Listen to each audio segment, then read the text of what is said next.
નમસ્કાર, સુસ્વાગતમ.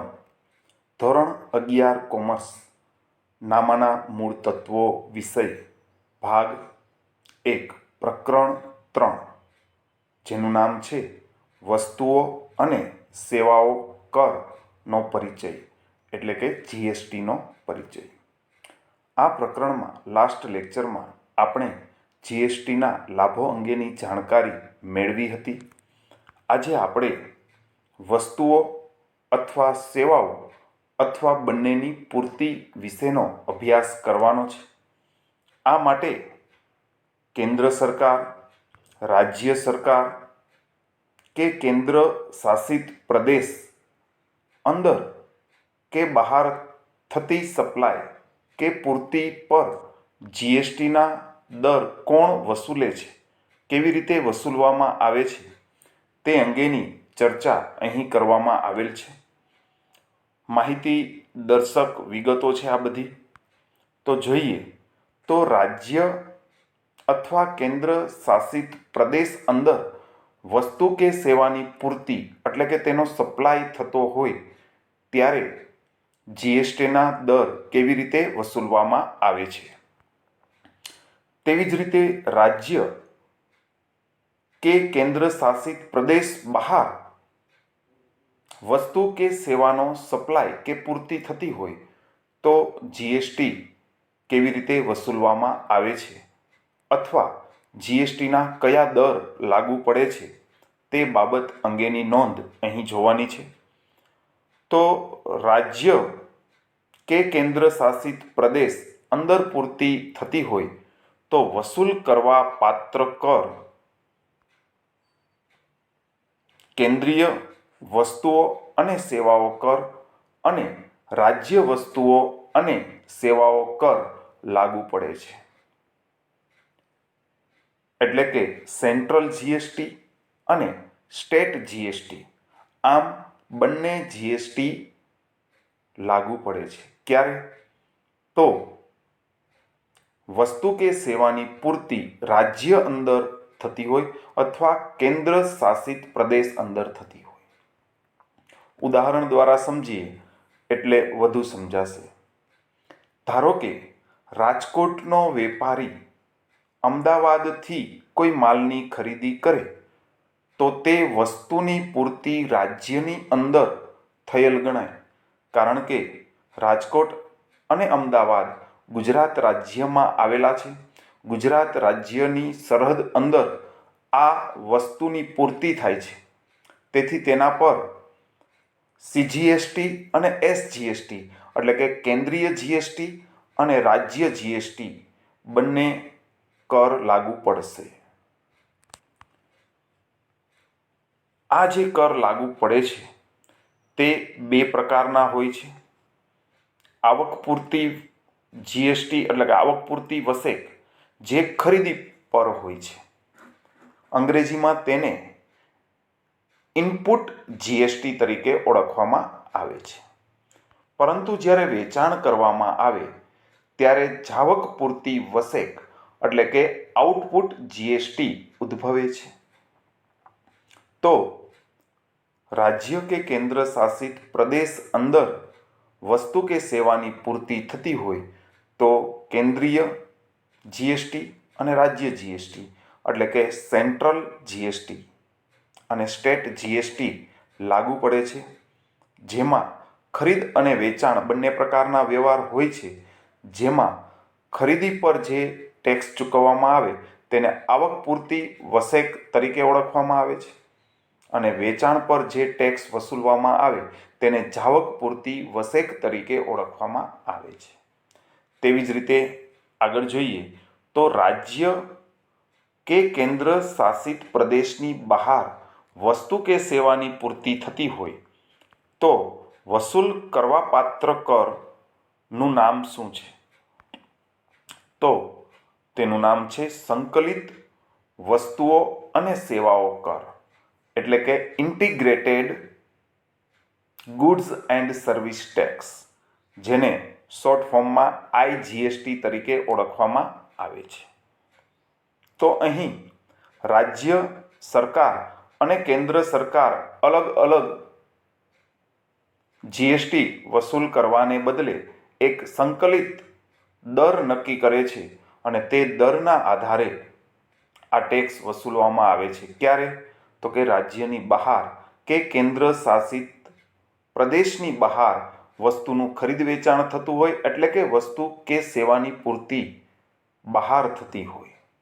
ઉદાહરણ તરીકે લઈએ તો રાજકોટનો વેપારી દિલ્હીથી માલની ખરીદી કરે તો તે ખરીદી રાજ્યની બહાર થયેલ ગણાય અને તેના પર સંકલિત વસ્તુઓ અને સેવાઓ કર લાગુ પડશે. આ બાબતમાં પણ જોઈએ તો બંને પ્રકારના વસેક જોવા મળશે, આવક પૂર્તિ અને જાવક પૂર્તિ. એટલે કે ખરીદી કરીએ ત્યારે આવક પૂર્તિ વસેક જોવા મળે છે અને વેચાણ કરીએ ત્યારે જાવક પૂર્તિ વસેક જોવા મળે છે. એટલે કે ખરીદી વખતે જે ટેક્સ ચૂકવવામાં આવે, જે જીએસટી ચૂકવવામાં આવે તે આવક પૂર્તિ જીએસટી એટલે કે ઇનપુટ જીએસટી છે અને વેચાણ વખતે જે જીએસટી વસૂલ કરવામાં આવે તે જાવક પૂર્તિ વસેક એટલે કે આઉટપુટ જીએસટી ગણવામાં આવે છે.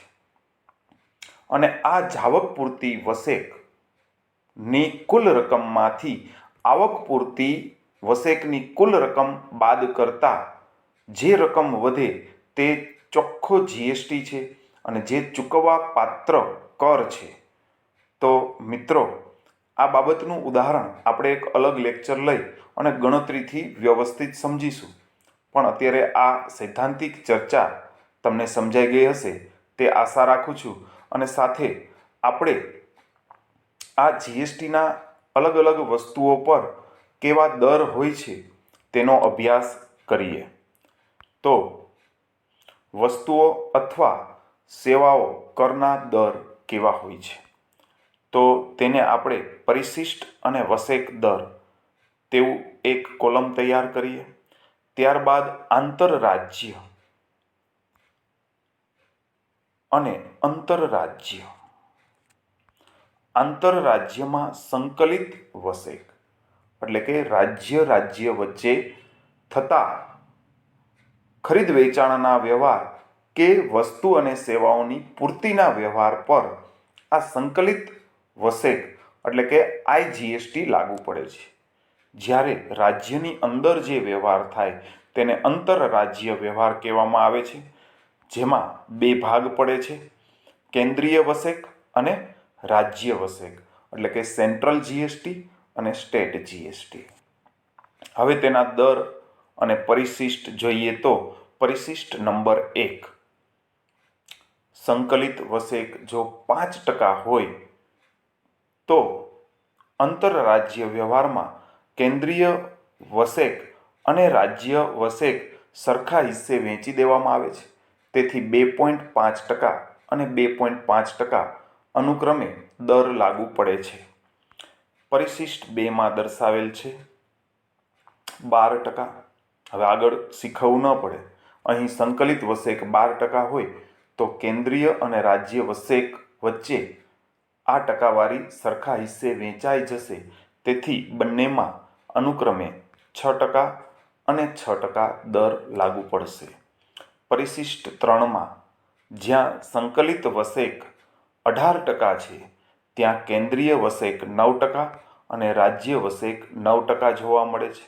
તેવી જ રીતે પરિશિષ્ટ 4માં જ્યાં વસેકનો દર 28% જે સંકલિત વસેક છે તેને કેન્દ્રીય વસેક 14% લેખે વસૂલે છે અને રાજ્ય વસેક 14% દર લાગુ પડે છે. ત્યારબાદ જોઈએ તો પરિશિષ્ટ 5, તેમાં દર્શાવ્યા મુજબ 3% હોય સંકલિત વસેક તો કેન્દ્રીય વસેક 1.5% અને રાજ્ય વસેક 1.5% લાગુ પડે છે. ત્યારબાદ જોઈએ તો પરિશિષ્ટ 6. જો 0.25% સંકલિત વસેક હોય તો કેન્દ્રીય વસેક 0.125% અને રાજ્ય વસેક 0.125% દર લાગુ પડે છે. તો મિત્રો, આ આપણે વસ્તુ અને સેવાઓના કરના દર પરિશિષ્ટ મુજબ સમજ્યા. ત્યારબાદ આગળ નોંધ જોઈએ. જીએસટી અથવા વસેક અંગેના પારિભાષિક શબ્દો. તો વસેક માટે એટલે કે જીએસટી માટે વ્યવહારમાં ઉપયોગમાં લેવામાં આવતા શબ્દો ગુજરાતી અને અંગ્રેજીમાં કયા નામે ઓળખાય છે તે અંગેની માહિતી અહીં મેળવવાની છે. તો સૌપ્રથમ આપણે 3 કોલમ તૈયાર કરીએ. ક્રમ, ગુજરાતીના પારિભાષિક શબ્દો જેને અંગ્રેજીમાં શું કહેવાય છે. 1 થી 11 ક્રમ છે. ગુજરાતીનું લિસ્ટ આ મુજબ છે અને અંગ્રેજીનું લિસ્ટ આ મુજબ છે. સૌપ્રથમ પૂર્તિ. પૂર્તિને ઇંગ્લિશમાં સપ્લાય. વસ્તુ અને સેવાઓની જે સપ્લાય કરવામાં આવે તેને પૂર્તિ કહેવામાં આવે છે. અને આ સપ્લાય ક્યારે શક્ય બને છે તો કે ખરીદ વેચાણના વ્યવહારમાં, એટલે કે જેને પરચેઝ એન્ડ સેલ્સ તરીકે ઓળખવામાં આવે છે. નંબર 2, આવક પૂર્તિ કેન્દ્રીય વસેક, જેને ઇનપુટ એટલે કે આવક પૂર્તિને ઇનપુટ તરીકે ઓળખવામાં આવે છે. કેન્દ્રીય એટલે સેન્ટ્રલ અને વસેક એટલે જીએસટી, જેને ટૂંકમાં CGST તરીકે ઓળખવામાં આવે છે. આવક પૂર્તિ રાજ્ય વસેક. આવક પૂર્તિ એટલે ઇનપુટ, રાજ્ય માટે સ્ટેટ અને વસેક માટે જીએસટી. આમ ઇનપુટ સ્ટેટ જીએસટી એટલે કે ઇનપુટ SGST. ત્યારબાદ નંબર 4 જોઈએ તો આવક પૂર્તિ કેન્દ્ર શાસિત પ્રદેશ વસેક, એટલે કે આવક પૂર્તિ માટે ઇનપુટ યથાવત રહેશે. કેન્દ્ર શાસિત પ્રદેશને યુનિયન ટેરિટરી તરીકે ઓળખવામાં આવે છે અને વસેક એટલે જીએસટી. તેથી ઇનપુટ યુનિયન ટેરિટરી જીએસટી અથવા ઇનપુટ UT જીએસટી તરીકે ઓળખવામાં આવે છે. ત્યારબાદ નંબર 5, આવક પૂર્તિ સંકલિત વસેક. આવક પૂર્તિ માટે ઇનપુટ જે આપણને ખબર છે, સંકલિત માટે ઇન્ટિગ્રેટેડ અને વસેક માટે જીએસટી. આમ ઇનપુટ ઇન્ટિગ્રેટેડ જીએસટી અથવા ઇનપુટ IGST. ત્યારબાદ નંબર 6, જાવક પૂર્તિ કેન્દ્રીય વસેક. આવક પૂર્તિ માટે ઇનપુટ, તો હવે જાવક પૂર્તિ માટે આઉટપુટ, તો આઉટપુટ સેન્ટ્રલ જીએસટી. ત્યારબાદ જાવક પૂર્તિ રાજ્ય વસેક માટે આઉટપુટ સ્ટેટ જીએસટી, ટૂંકમાં SGST.